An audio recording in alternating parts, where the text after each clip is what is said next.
Hi everybody, Michael Snyder here, Pacific Northwest Weather Chasers. Just turned December 19th, 2021 here, just after midnight. Taking a look at the current weather right now, you can see the atmospheric river streaming across northern Oregon into eastern Washington there. There's some flooding concerns there for western Oregon. Picking up that landslide potential there, be aware of that. Beware your flood watches or warnings that may develop there. That range is relentless. Hope that gets out of there sooner rather than later. So let's just go ahead and jump right into the forecast for this upcoming week on into Christmas and beyond. Why don't we? One last look at the atmospheric river there, and we will get right to it. So this is the European model, the 0Z. And for brevity's sake, I'm just going to call this up to a polar vortex. This is just a slice of the atmosphere at 18,000 feet. It's not the polar vortex, but we're just going to call it that for now. The polar vortex extends well into the stratosphere, and it's complex and it interacts with the lower atmosphere, but we're not going to get too much into that. I'm just going to call it that for briefing purposes here. So, and I'll call these lobes, these areas of cold air that kind of move off that vortex. So here we are into Monday morning. You can see the cutoff low there over California coast, kind of weakening, and by the time this next system swings out of the northwest, not quite enough for snow down to the surface with that system as it moves through, but you can see some Arctic air starting to get in place there. This polar vortex lobe is very close, and it's retrograding back over the Northwest Territories and towards the Yukon here. As we get into the 24th, Christmas Eve, you can see the next system swing down as another lobe of that vortex moves towards us.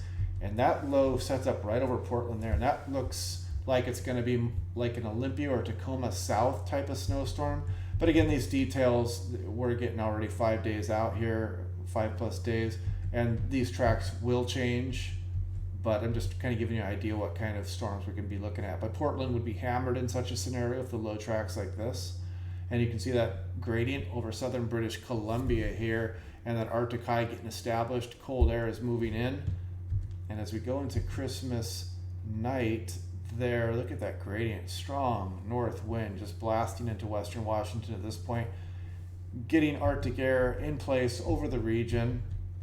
And you can see another system making its way down on Vancouver Island there. You can see the polar vortex is in all kinds of pieces now, but that one over Canada is retrograding back west and sends a really powerful low. Look at that, 982 right off of Astoria. That would be a significant snowstorm for western Washington, British Columbia. And again, the details don't mean much at this point, but that is a powerful system, and it's been showing some of these strong lows revolving around that Arctic high, traversing it on the south side and bringing cold, further reinforcing cold shots into western Washington. So we're going to be watching each one of these individual systems as they spin around the Arctic high as we go. Let's look at the GFS also from this evening. This GFS was leaning towards the European model. This is actually the ensemble mean, so this is an average of all the lows. So that's why you're not going to see these lows move through the way on the last European control ensemble that I just did. You see the polar vortex out there, a similar shape as the European, and you can see that lobe here on Christmas Day get very close, very powerful gradient. Arctic air is entrenched over British Columbia, resultant troughing out over the Washington coast, Vancouver Island, and that's likely to spawn lows that will move around that, possible convergence zones, possible deformation band snowfall as far south as Portland, or even further south if the low tracks south far enough. But yes, very cold air in place at this point. And as we get into the future, the mean average is going to smooth this out and kind of make everything look a lot less active when it's not actually. Plus, we're getting too far into the future here. Let's look at the European mean really quick here, see if it kind of resembles that. See that first system move down, probably not a lowland snow maker, but you can see the similarities there on Christmas Day on into the day after Christmas there for the European, also the ensemble mean. Excuse me. Arctic air entrenched over British Columbia. At this point, you can kind of see the troughing still taking place, but the mean averages these out quite a bit and kind of loses its punch there. So let's go ahead and let's take a look at this. This is the 0Z cross section SeaTac. This is 10,000 feet at the top here, 5,000 feet of course in half, and you can see that about Christmas Eve we plunge into the ice box here and we do not come above freezing for several days after, and that's a hallmark of one of the stronger Arctic blast in western Washington. They do happen. This does happen from time to time, so we shouldn't be too surprised by this, but it's always tricky getting these systems in here, and especially getting snowfall out of these systems can be very complicated. And some places will get hammered with snow and some places will not, and some people will be disappointed, and we'll have to see how that plays out, and we'll try to nail down those details as each individual system gets closer and the high resolution models get within range. Let's see if the European ensemble is it updating yet here? Let's see. Yeah, it's there. So you can see after about Christmas, we start getting pretty cold on a lot of these runs here. You can see a lot of 20s. There's some teens in there. And a lot of these runs within,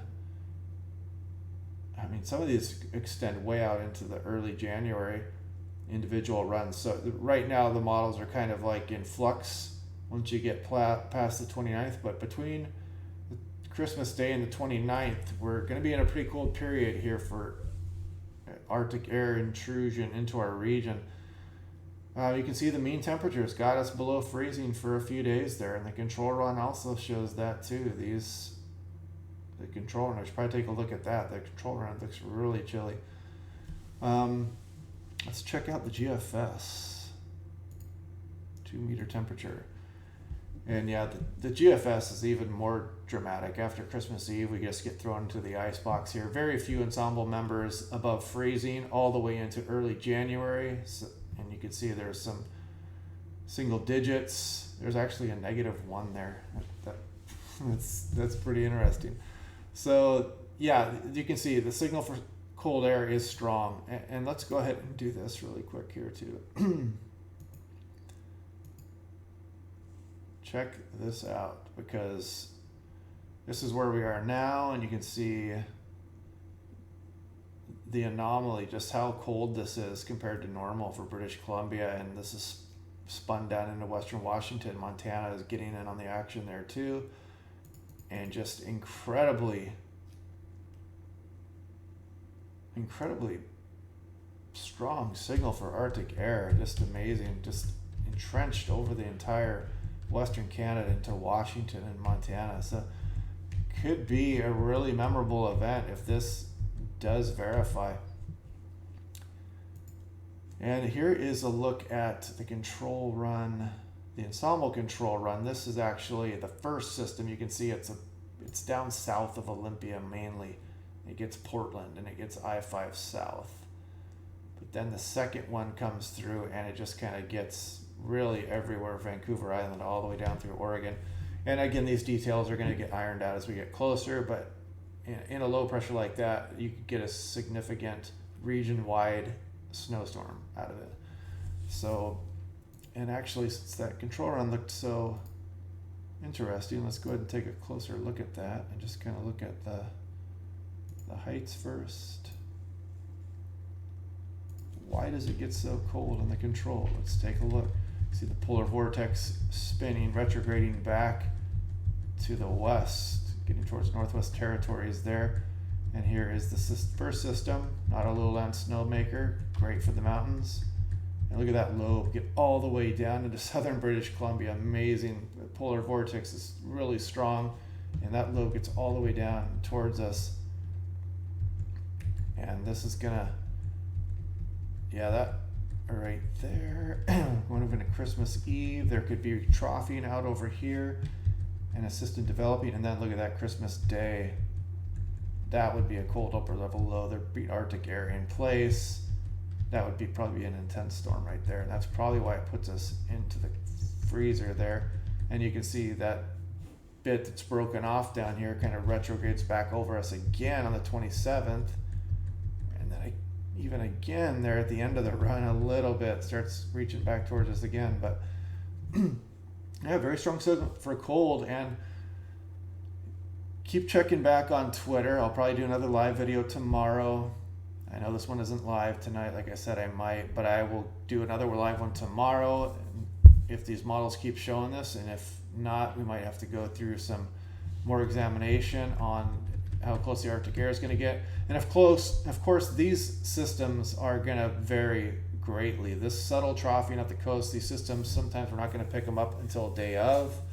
And so we'll be watching closely. And if you guys haven't clicked subscribe, please do so I can keep making these videos, and click like, and I will see you guys on Twitter and I'll update you there. So thanks for watching.